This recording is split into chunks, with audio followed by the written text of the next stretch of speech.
everyone! We're doing something a little different this week.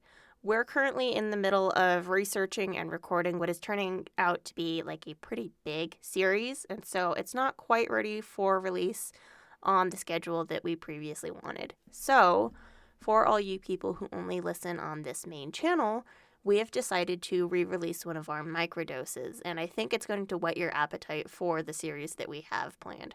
So, this microdose is available to our patrons ad-free over on Patreon for $2 for the audio and $5 for the accompanying video.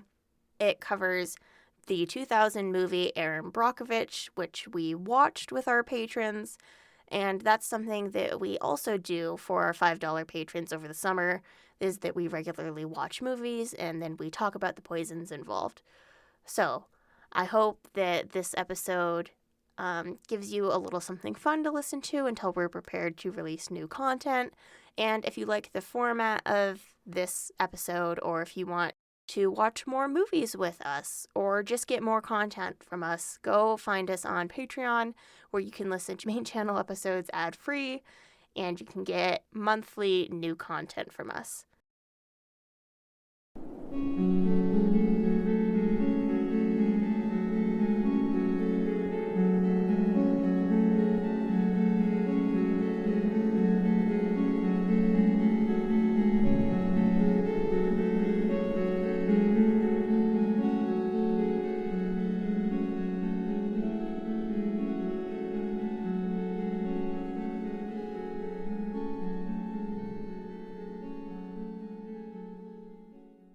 I loved that you let the inner child in me use Erin Brockovich for a microdose movie night with our valued Patreon subscribers. Yeah, it was fun. I mean, it was a movie that I can't believe I hadn't seen up to that point. I also cannot believe that you hadn't seen it. Yeah, so it was a good one to watch. It was fun to watch with our patrons over on Discord. I think everybody had a pretty good time.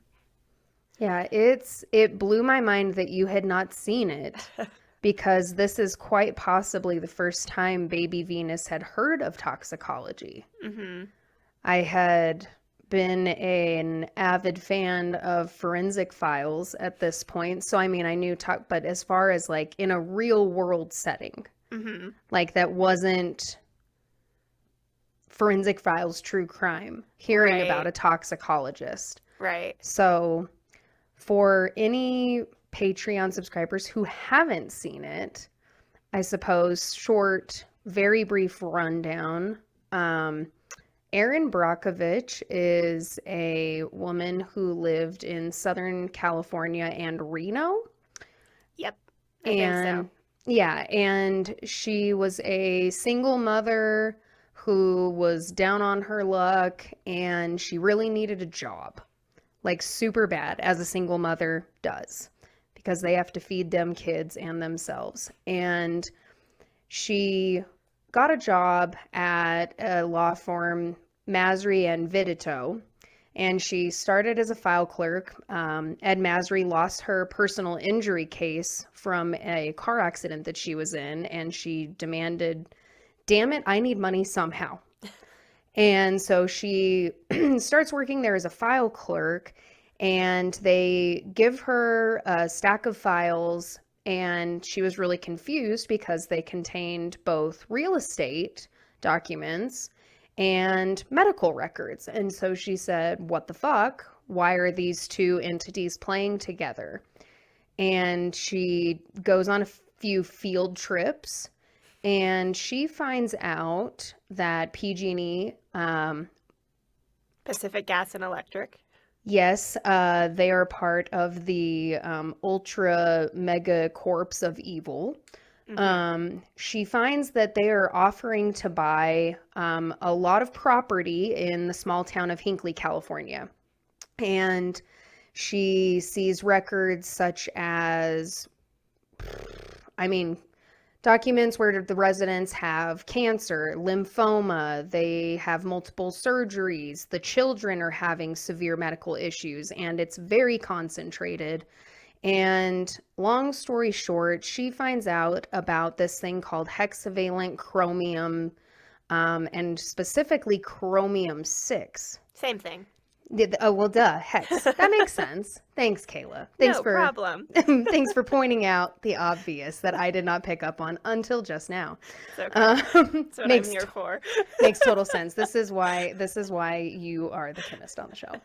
And this shit is fucking poisonous, and it is killing the residents and making them incredibly sick.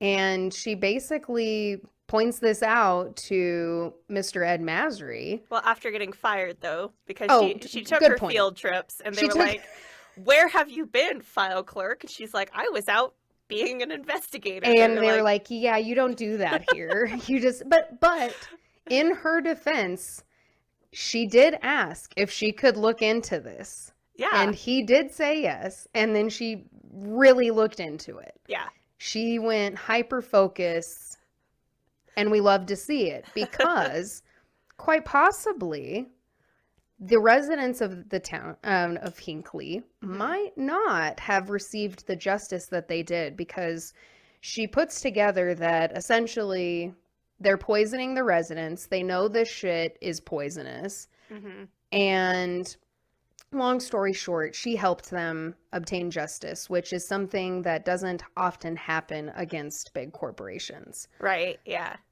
So, where do we go from here? Well, where I wanted to start with actually looking at the toxicology was I wanted to talk first about the toxicology results for one of the residents she interviewed at the beginning, named Donna Jensen. Mm-hmm. And Donna, in her talks, report that she got back from the doctor that I think was paid for by PG&E, right? So there was that whole thing where they're like, "Here's your report. It doesn't look great, but you are fine because this medical care is being brought to you by PG&E." Right. This happens in my line of work all of the time with houses that are built poorly. Mm-hmm. The insurance company and the builder pay for a professional to look at it. Mm-hmm. And listeners, anytime somebody is paying for that service, remember who's paying for it, Right. because it will factor in to how they opine. Right. So They opine she's fine. So they have these tox results, and they said that Donna had decreased white blood cells, she had increased lymphocytes, and she had increased T helpers. Mm-hmm. And her husband also was looked at. He had Hodgkin's lymphoma.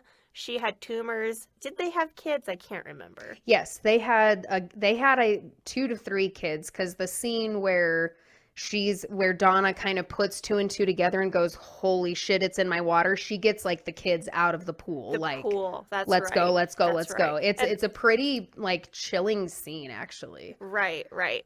And so they were essentially told, they were like, "Hey, there's this thing that PG&E is looking into. We've realized that maybe some of the residents are getting sick, but we checked you out and you're fine." Despite all of these pointing to something very, detrimental going on in the body, like you have a virus or you have something that is increasing your T helpers and decreasing your white blood cells. Like something is going on, obviously, because you have tumors, but they're like, "No, you're fine." Now, the whole reason that they even started investigating it and they kind of knew what to look for is because PG&E had been using chromium-6 to prevent corrosion in their pipes and stuff between 1952 and 1966. And they couldn't allow it to get into the groundwater. And so they would take all of the water that had the chromium-6 and they just put them in these holding ponds that were lined. And the liners broke at some point. And they broke fairly early in that history, I think, because you find out, she does her digging, and PG&E knew that there was chromium-6 contamination in the groundwater as early as 1966. So long before the 90s where this movie takes place. Well, this Exactly. where this real event takes place and the movie. But Exactly. And all of the numbers that were in the movie were great, and so they say that the hexavalent chromium, which again is chromium 6, the legal limit that can be in groundwater is 0.05 parts per million, and they found 0.58 parts per million at just the Jensens, and that's just one one house house. on this land. And then I have notes about how the neighbors next to the Jensens, they had chickens. Chickens were born disabled and sick. Mm-hmm. The wife had 5 miscarriages. Like this, I mean, it was obviously not just this one family, but Erin Brockovich needed to be like, oh, there's a pattern. Let's see how far it spreads. And it spread far. It spread very far. Yeah, I mean, by the end of the movie, there's hundreds of people involved in this case who have been detrimentally, like, impacted. Like, Mm-hmm. and not just Mm-hmm. like, oh, we get nosebleeds from time to time, Right. all of these things, like all of these cancers. And that's something that I remember the toxicologist in the movie bringing up is just Mm-hmm. like the plethora of cancers. Oh, yeah. Like this, and all to prevent a little rust. Right. Right. And I mean, not having your pipes rust is important, but there's also a reason that like Denver has a lead problem and Flint has a lead problem. Right. Like we just had chromium 6 in Hinckley or whoever was being affected by PG&E because we find out later that it's obviously not just Hinckley either. No. But yeah, you can end up with asthma, eye irritation, dermatitis, and then kidney damage, organ failure. It messes with your DNA and your reproductive abilities. It's pretty bad. Yeah, I mean, we always go back to it, but Agent Orange, like just anytime, what is it when it affects with your reproductive? What's that fancy term Uh, again? it's a. I want to say it's a teratoma, but that's the kind of cyst that has teeth and hair and I stuff, and that's not right. I think you're thinking of the word teratogen, and Yeah, that's when it's toxic to a growing fetus. So not got it. necessarily the reproductive, but the fetus. Yes, I was mixing those two up. Yeah, yeah. But aren't there things that we could try that aren't chemicals that can mess with your fucking DNA? I think so. I think that we have those options. Yeah, yeah. I think we do. So, like that scene with the toxicologist, it sounds like he got it pretty spot on. Yeah, Like they did everything that pretty checked well out. for the movie. Yeah, Awesome. yeah. But he did mention that there were the other types of chromium because he said Yes. that there was a hex 3 that was good for the body. The 6 was a Mhm. rust inhibitor and Mhm. that is dangerous as fuck. So is this one of those situations like analogs, like we talked about with fentanyl? It's not quite an analog. So with elements, it's different oxidation states that they exist in. And so if anybody remembers, I know a lot of you have tried to black out chemistry, but if anybody remembers what the periodic table looks like, there's that whole section that's kind of stout in the middle that you just kind of glance over when you're in the beginnings of chemistry. And all of those metals are transition metals that can have different oxidation states. And so it's kind of like the difference between the mercury that is used in some vaccines, not in the US. It's vaccines outside of the US where they have to take multiple vaccines from the same bottle with different needles. We use single use vaccines here with no mercury. But that mercury is different from the mercury that's, say, in fish and might, bioaccumulate if you eat too much fish, Gotcha. too much sushi. So it's an oxidation state, and I think that whole part of the movie is probably the most insidious part because PG&E sent pamphlets Oh, I to know. the residents and was like, "Oh, it's chrome 3 that's in your water, and And chrome it's 3, good for you. yeah, it's an essential element." And so they were like, "Oh, well, we're benefiting from this." Yeah. Yeah, it's pretty devious. Yeah. Like straight up. Yeah. And the interesting thing about that too is I think when they said that and when the movie was made even, which was like it came out in like 2000, right? The movie did. Something like that. Yeah, I'll look. Everybody around the world basically wasn't on, there was a consensus that sure, chromium is an essential element, chromium 3 can be beneficial for you, But in 2014, the European Union actually revoked their stance and deemed that it was not an essential element, and Mm. there was not enough evidence to prove that. And so trace amounts of chromium-3 might even be investigated in the future as being not necessarily beneficial. I don't know about toxic at the levels that we're often exposed to, but they're, at least in the European Union, starting to say, I don't know, I don't think that it necessarily is essential. Well, and if they're thinking it's not, that probably means it's not. And like, especially if they're like gonna go out on a limb and say, yeah, this is bad. Yeah. Like, it's probably not great. Yeah. Well, I don't Um, think they've said it's necessarily bad yet, but we that is just kind of don't the want next. it. Yeah. Well, and so what happens with long-term exposure? Is it just one of those things where it compounds and compounds and compounds? Yeah, yeah, and I don't think there's a whole lot of information known about populations like this because most of it is occupational exposure because of the Oh, places where chromium-6 is used. And so they're usually like, okay, well, you need something so you don't breathe it in. You need to avoid contact with your skin.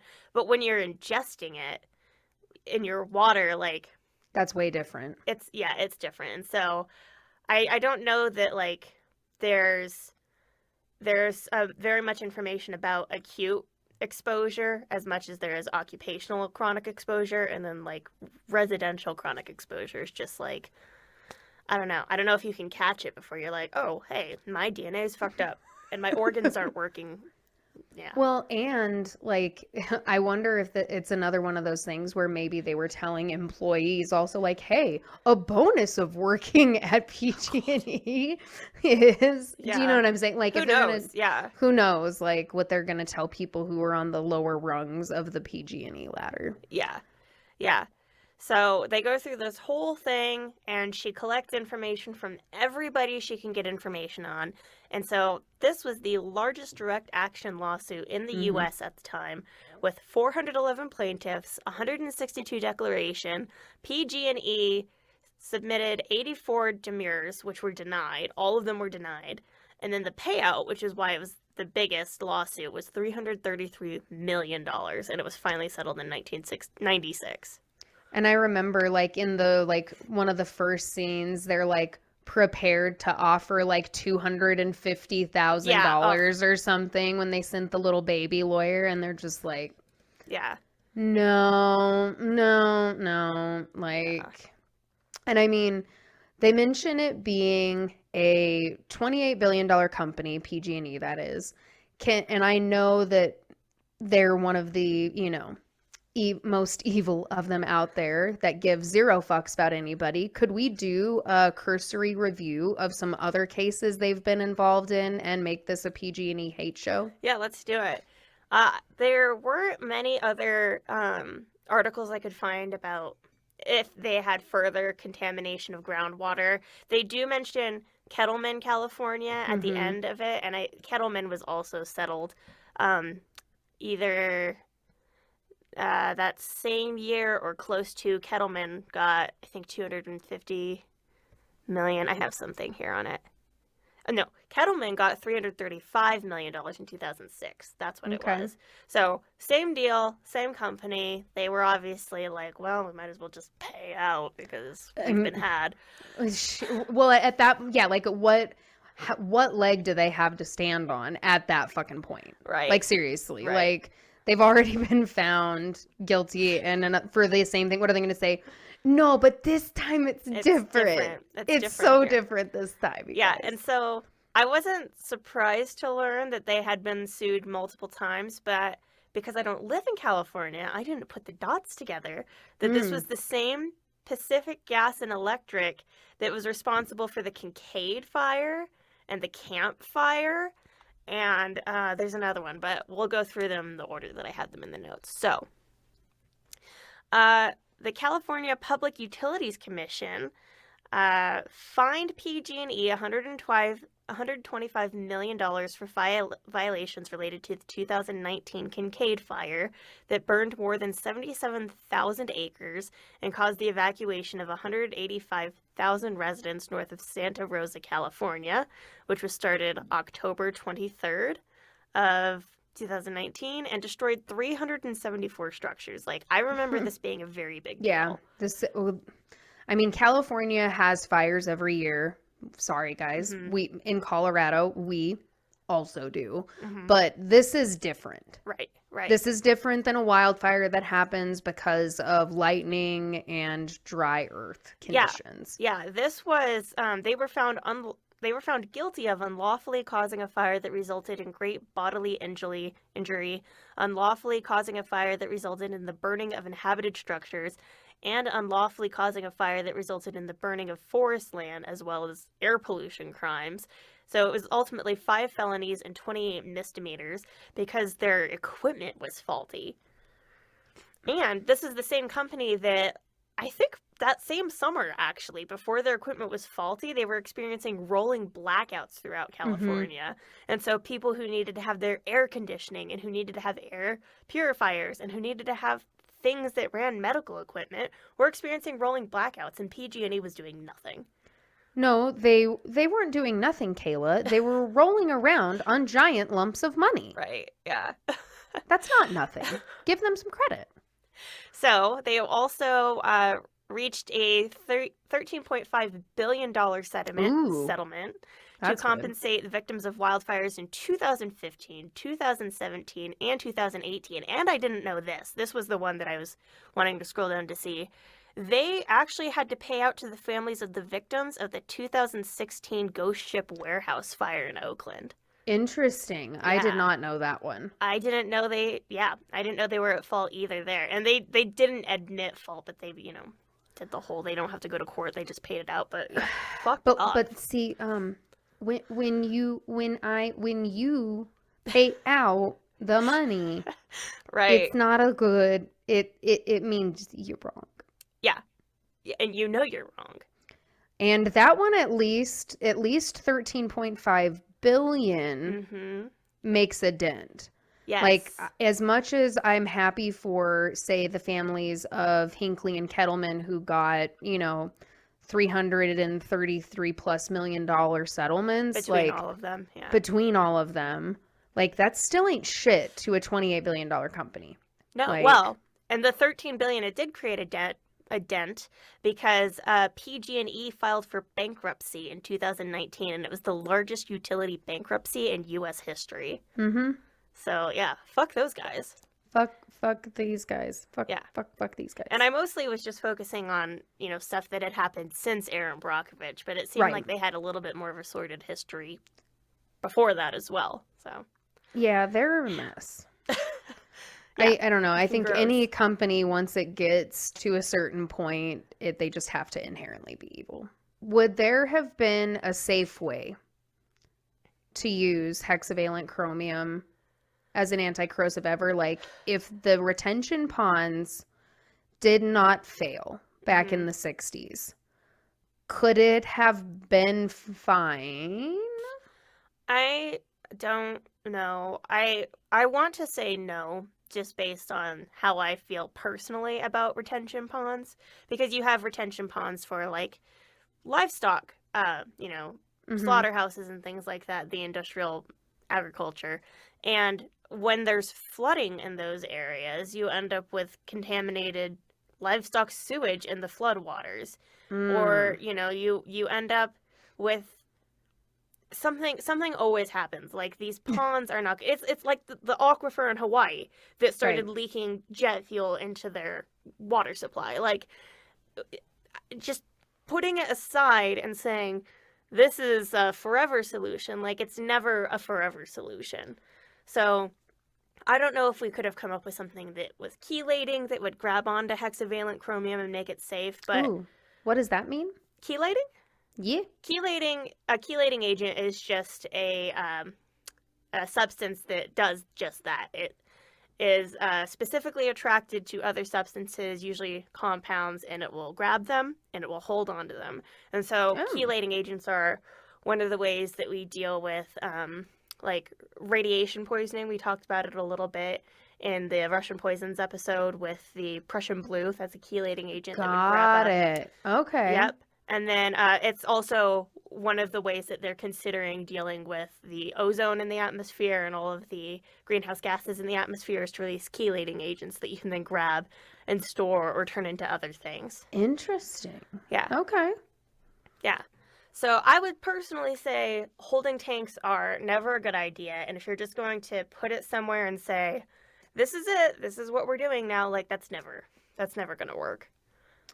Yeah, and I mean, maybe we should test chemicals Mm-hmm. for, I mean, and I'm not saying human testing because Right, apparently right. that's unethical. Apparently. But, like, if it's going to be touching something as important as our water. Well, and this is the thing, is that you put it in the holding tank and you say, this is our solution. And so we don't have to consider what acute exposure looks like. We don't have to consider what chronic residential exposure looks like. And we don't have to consider groundwater exposure because we're not planning for that. It's just not going to happen. And the government and these companies say, okay, that's good, that's great. And then it does happen and we have no information on it. And the only information we get is from people who are now victimized by it. Right, because and that's the shitty part is we don't have a way to see the future. We don't have a way to tell how this is going to affect somebody, but it's one of those things where somebody knew it was a bad idea. Yeah. And it's one of those things where they do the cost benefit analysis and go, okay, well, it might poison some people, but we won't have to replace all of these lines all the time because they won't be all nasty and corroded. So let's go with that because that affects our bottom dollar. And that's what's most important. Yeah, I don't know. It's just somebody definitely knew that it wasn't a good idea. Well, and then more people knew it wasn't a good idea when they were starting to hear about what's going on because the second that PG&E started offering to buy houses and the couple that lived next door to Donna Jensen, I cannot remember their names, but that shows up to Erin Brockovich's office and says like, "Hey, yeah, the dead chickens and oh, by Right. the way, 5 miscarriages. I thought that it was me." Right. Like they took the money from PG&E who said, "Hey, would you like to sell your house? Right. Would you like to do that? Yeah, you would? Okay, great. This Yeah. is going to be nice and quiet." Like if any big utility company or any major company offers to buy your house, it's not good. No. God, yeah. All of this is just, it's like Ed Red Masry flag. said. Well, it's like Ed Masry said. He compares it to Love Canal, and it is all very reminiscent of Love Canal. Can you take us down Love Canal memory lane? Yes. So a brief overview of Love Canal, because I anticipate us discussing this at some point. Yeah. I hope to one day. Love Canal was a big deal. It was a neighborhood in the Niagara Falls region in New York in the 1970s that had originally been owned by the Hooker Chemical Company.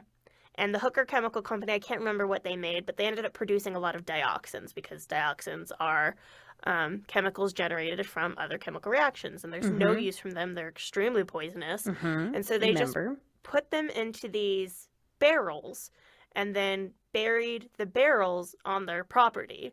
But then the property, I think something happened financially with Hooker Chemical, and so they lost their property and it was, taken back by the state or it was sold. It became a residential area though. And actually the exact area that the barrels were buried, and not particularly well either because it was just meant to be a dump site. Yeah, a temporary dump site. For Hooker Chemical, and there was no 20-year or 100-year view into what is this going to mean. They were just like, okay, we're just burying it on our property. The actual site where they buried these barrels became the school. So they built the school on top of it and then built all of these residential houses around. And within a couple years, the residents started experiencing signs of leukemia. They were experiencing increased rates of miscarriage. They were experiencing increased rates of birth defects amongst the children. It became a huge issue. And they could see, actually, they were doing these tests that they could see that while the residents were there, the chemicals were moving through the soil and through the groundwater. And it was slowly starting to expose more and more people. And so then you have residents who need to move, residents who can't afford to move, residents who are being offered money to move elsewhere. But what are we going to do with this money that can't get us another house and we can't live in our house? And it was such a big deal that Love Canal is the reason that the Superfund project began. Yep. It was the first Superfund site ever. My hometown is a Superfund. Yeah, all of New Jersey is a Superfund site. Yep. And that's not just a dig at New Jersey. No, I was just about to say something similar. Like I hate that New Jersey and its inhabitants become such a punchline to so many jokes because like it's really sad state, guys. Like, yeah, it's not okay. It's not okay. Things are not okay on Jersey at all. Like, and they've been through a fucking lot. So let them party, let them have their hair, let them have their spray tans. Right. For the love of God, whatever brings them one little smidgen of joy, let them fucking have it, okay? Yeah. It's fine. You can have bumpets and skee ball. It's fine. That's okay. Oh, bumpets. Oh God. Memories unlocked. Ooh. I follow this Instagram that's just like, I don't even think it's nostalgia. I think it's just like, remember this terrible thing? And it showed the commercial for Head On. Oh my God. Without even the sound, but you could hear the commercial. I can hear the commercial. For all you Zoomers, it was Head On, apply directly to the forehead. Head On, apply directly to the forehead. To the forehead. That was the whole commercial. That's it. And No it's just jingle. literally an old man with the white tube. An old woman with... I think it was for curing headaches. I don't know. It was for headaches. And my grandma, who was very susceptible to television advertisements. Uh-huh. Yeah, we had Head On. Spoiler, it didn't work. Oh, okay, good to know. Did you ever see the Ministry spoof? No. I don't know where I saw it, but it was some spoof, probably on MTV, where it was the newest Ministry album, and it was this goth chick just like putting it to her head. Ministry, Nice. apply directly to the forehead. Nice. Oh, chemicals we just rub on our bodies, let me say. Good luck. Yeah. But so, yeah, anyhow, the point is that they knew about Love Canal in the 70s. They, had known since 1966 that they were leaking chemicals, and they just kind of hoped that nobody would find out. Yeah. That seems to be a running theme with all of these chemicals that are used by large entities. Mm-hmm. They hope for the best and plan for nothing. Yeah, basically. Yeah. Like, that's like the best way that I think I could put it. You know what other episode we should do is we should cover why the Chicago River, I think it was the Chicago River, caught fire. Okay. Like, on multiple occasions, I think. And then can we also talk about the recent oil spills that were caught on fire? And can we just do an episode about when water catches fire? Because it's such a fun contradiction, and I'm here for it. Yeah, we can do it. We can see how emotionally draining it is and then plan for that. Okay. But yeah, that was basically it. So Hinckley got paid out. Erin Brockovich got, she got a bunch of money herself and went on to do more legal stuff. Kettleman got paid out. But PG&E went on to just be continually terrible. And continually bigger. Yeah. But filing for bankruptcy is something. I imagine that they got bailed out in some way. I don't remember reading. I think what I read is that they were bought by somebody else. So Makes I don't know sense. if they'll continue being PG&E. I don't know if there's going to be any improvements to their faulty equipment. I mean, you would assume so if they had to pay out, that they probably were like, you also have to fix the equipment. But The cynic in me says fat know. fucking chance, man. I know. Is as much like I really wish that I could be more hopeful in my mid 30s, but at this fucking point in the game, season 3 of a pandemic, like, Yeah. I don't have any fucking hope. Like, I'm sorry. I feel like they went, here's an injection of money. Yeah. We Yeah. tried. Who knows? But Who even knows? But at least the people who have gotten paid out got paid out. There is it was one nice shining glimmer of justice, and we love to see that. So Yeah. I'm glad you finally got to see this movie. Yeah, me too. It's Avina's favorite. It was good. It was really good. I recommend anybody who is now listened to this microdose and has not seen the movie, go watch the movie. It's so good. Yeah, it's a good So time. good. It's a good time. But yeah, thank you, patrons, for being here with us and for watching movies with us. And we are thrilled to get back to your regularly scheduled programming. Stay safe out there, everybody. Stay safe. Thank you. We love you. Okay, bye. Bye. Thank you for joining us. We hope you enjoyed this episode. Please like, follow, subscribe, and review us wherever you get your podcasts. For more Lethal Dose content, you can find us at Lethal Dose Pod on Instagram, Twitter, and TikTok. For an overdose of content, subscribe on Patreon for exclusive episodes and much more. Our theme is Raising Up the Mage Wind by Fogweaver. More of their music can be found on bandcamp.com. Lethal Dose is created, researched, produced, and edited by Kayla Woods and Venus Deneco. Stay safe, and remember, The dose makes the poison.